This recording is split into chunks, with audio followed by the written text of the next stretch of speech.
అంటే ట్రంప్ వైపు నుంచి ఆయన దేశాధినేతలను పట్టుకొని ఇష్టం వచ్చినట్టు నీచంగా మాట్లాడటం, బీలిటిల్ చేస్తూ మాట్లాడటం చూస్తే మొన్న మాక్రాను, నిన్న మెలనీ, ఇప్పుడేమో కేర్ స్టార్మర్ వరుసగా యూరోపియన్ దేశాధినేతలందరినీ కూడా బీలిటిల్ చేస్తూ మాట్లాడుతున్నాడు. అది ఆయన తెంపరితనమా, వాచాలత్వమా, లేకపోతే బ్యాలెన్స్ తప్పిపోయిందా కంప్లీట్గా మైండ్ ఆయన? డొనాల్డ్ ట్రంప్కి కూటమి లేదు లేదా శత్రువులు లేరు. ఎవరిని పొగుడుతారో, ఎవరిని తిడతారో, ఎవరితో ఏం మాట్లాడతారో తెలియదు. నిజంగా ఆయన సైకాలజీ కూడా ఆయనని నిజంగా చాలామంది సైకాలజిస్టులు, కొంతమంది యుఎస్లో ఉన్న వాళ్ళు, ఎక్స్పర్ట్స్ మాట్లాడుతూ ఉన్నారు.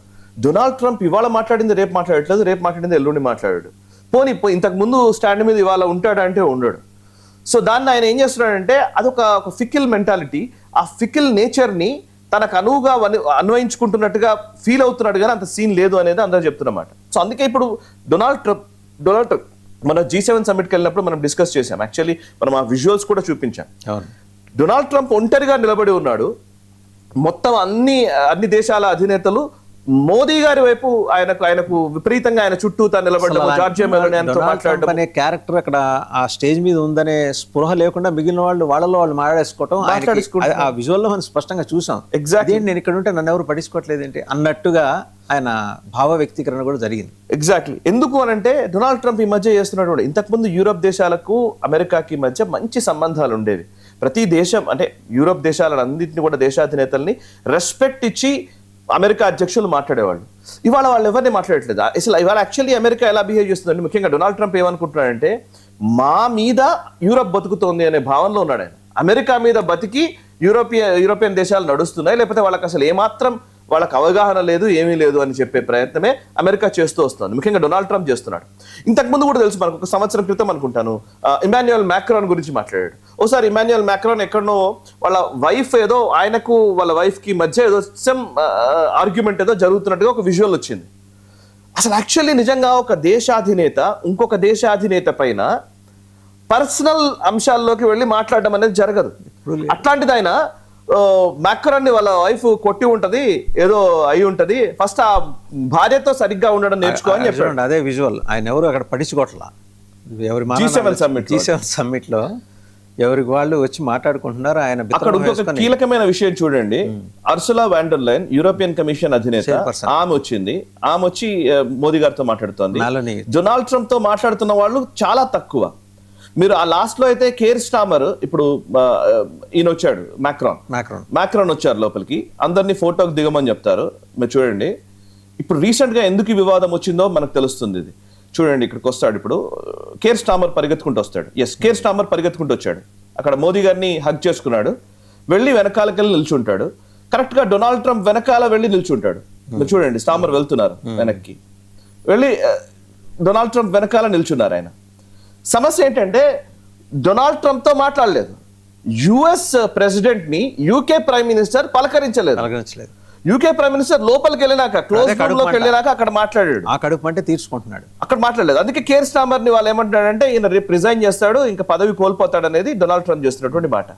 అండ్ మొన్న మెలోనీ విషయంలో పెద్ద గొడవ అయింది. మెలోనీకి ఏంటంటే మెలోనీ నా దగ్గరకు వచ్చింది, జార్జియా మెలోనీ, ఇటలీ ప్రధాని, నన్ను సెల్ఫీ ఇవ్వమని అడిగింది. పాపం సెల్ఫీ కోసం ఆమె చాలా ఇబ్బంది పడింది, చాలా సార్లు అడిగింది నన్ను అని చెప్పేసి ఒక వ్యాఖ్య చేశాడు. సెల్ఫీ కోసం దేవురించుకుంది అన్నట్టుగా మాట్లాడాడు జార్జియా మెలోనీ. దానికి మెలోనీ ఘాటుగా రెస్పాండ్ అయింది. అసలు మేము ఇటలీ మీకు మీ సెల్ఫీల కోసం ఎదురు చూసేవాళ్ళం కాదు అని చెప్పేసి ఇటలీ ఆమె ప్రైమ్ మినిస్టర్ అసలు చాలా ఘాటుగా సమాధానం ఇచ్చింది డొనాల్డ్ ట్రంప్ కి. సో ఇదే జార్జియా మెలోనీని గతంలో ఒక సమావేశంలో ఉన్నప్పుడు షీఈస్ ఎ బ్యూటిఫుల్ ఉమెన్ అంటాడు. అసలు ఒక దేశాధినేత ఆమె, ఇటలీ ప్రధాని ఆమె. సో ఆమెను ఎలా మాట్లాడాలి, ఎలా సంబోధించాలనే కనీస అది కూడా లేదు. ఆయన కూర్చున్న చైర్కి ఒక డెకోరం ఉంటుంది. ఆయన డొనాల్డ్ ట్రంప్ గా మాట్లాడకూడదు, అమెరికా ప్రెసిడెంట్ గా మాట్లాడాలి. ఆ డెకోరం ఆయన వదిలేశాడు, అది స్పష్టంగా కనిపిస్తుంది.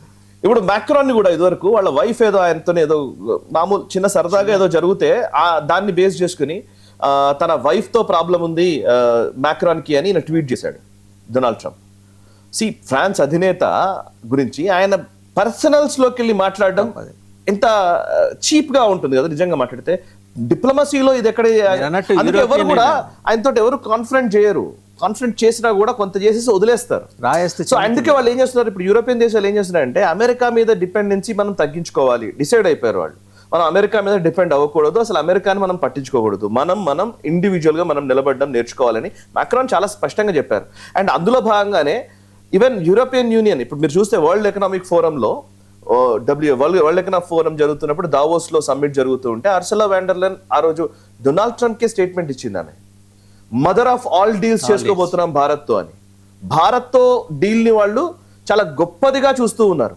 యూరోపియన్ యూనియన్ కానివ్వండి, యూకే కానివ్వండి, ఈవెన్ కెనడా ప్రధాని మార్క్ కార్నీ కానివ్వండి.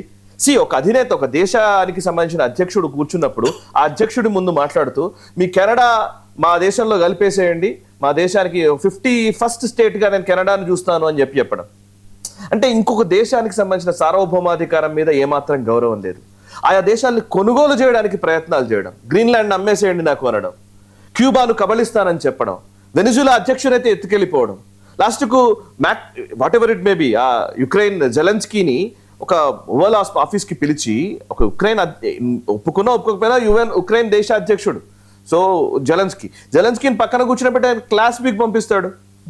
ఇప్పుడు అదే మెలనీ ఏమంటుంది అంటే, మెలనీ చెప్పిన స్టేట్మెంట్ ఏంటంటే, మీరు మా పైన చూపించేది అంటే అలైస్ మీద, పార్ట్నర్స్ పైన, మా కూటమిలో ఉన్నటువంటి మన మిత్ర దేశాల పైన మీరు చూపిస్తున్నారు ఈ మీ కోపము ఆగ్రహం ఇదంతా, నిజానికి మీరు అడ్వర్సరీస్ మీద చూపించట్లేదు అని జార్జియా మెలోనీ అంది.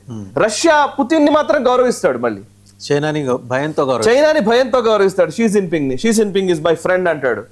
సో అంటే పాయింట్ ఏంటంటే అంటే డొనాల్డ్ ట్రంప్ ఆలోచన ఏంటి అంటే ఒకటి ఇది అమెరికన్ రేసిస్ట్ థియరీ. ఇది ఆ రేసిస్ట్ భావజాలం నుంచి వచ్చినటువంటి ఒక దురహంకార పూరితమైనటువంటి వ్యవహార శైలి. ఎందుకు అని అంటే కనుక డొనాల్డ్ ట్రంప్ ఉద్దేశంలో ఏంటంటే పవర్ఫుల్ పీపుల్ ఏవైనా మాట్లాడొచ్చు. ఐఎమ్ ద బాస్ అన్నాడు ఒకసారి, ఏమన్నాడు అది చూద్దామండి ఒకసారి. ట్రంప్ G7 సమ్మిట్ లో డైరెక్ట్ గా వచ్చేసి ఐఎమ్ ద బాస్ అని చెప్పేసి, నా చైర్ చాలా చిన్నగా ఉంది, కిందకి ఎందుకు ఉంది నా చైర్ అని చెప్పేసి అన్నాడు. అంటే ఆయన ఏమనుకుంటాడు, వీళ్ళందరూ మా సామంతులు.